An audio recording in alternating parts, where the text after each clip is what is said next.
अंगणगाव येथून वैभव संजय साळवे वय 23 वर्ष राहणार रांजणगाव तालुका येवला आणि दीपक वाल्मिक गायकवाड वय 17 वर्ष राहणार वाकद तालुका निफाड हे दोन युवक बेपत्ता झाल्याची तक्रार येवला शहर पोलीस ठाण्यात त्यांच्या नातेवाईकांनी केली आहे। काल रात्री 12 वाजता दोन्ही बेपत्ता तरुणांच्या नातेवाईकांनी पोलीस अधिकाऱ्यांना प्रत्यक्ष भेटून त्वरित तपास लावण्याची मागणी केली। बेपत्ता झालेल्या तरुणांचे फोन टॅपिंग करून MIDC पोलीस अहिल्यानगर व येवला शहर पोलीस यांच्या संयुक्त तपास कारवाईत आज अहिल्यानगर येथे मिळून आले आहे। सदरचा तपास पोलीस निरीक्षक योगेश कोरपडे यांच्या मार्गदर्शनाखाली सुरू होता। पोलीस हवालदार श्रीकृष्ण बोडके, पोलीस कॉन्स्टेबल मुकेश निकम यांनी या कामी महत्त्वाची भूमिका बजावली। मिळालेल्या माहितीनुसार दोन्ही बेपत्ता तरुण आपलं अपहरण झाल्याचं सांगत होते, मात्र प्रत्यक्षात त्यांच्या बेपत्ता होण्यामागे निश्चित काय कारण आहे हे तपासाअंती समजू शकणार आहे।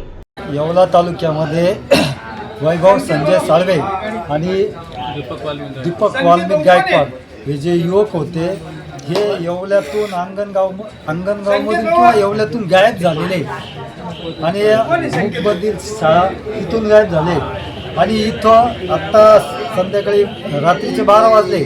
येवल्यामध्ये अशी कोणती प्रशासकीय यंत्रणा आहे का? प्रत्येक गोष्ट असं येवल्यात असं होतं आहे का कुठंतरी चोऱ्या मारा होत आहे। आत्ता तर किडनॅपिंग म्हणा किंवा युवक गायब होणं हा काय विषय झाला आहे येवल्यामध्ये का?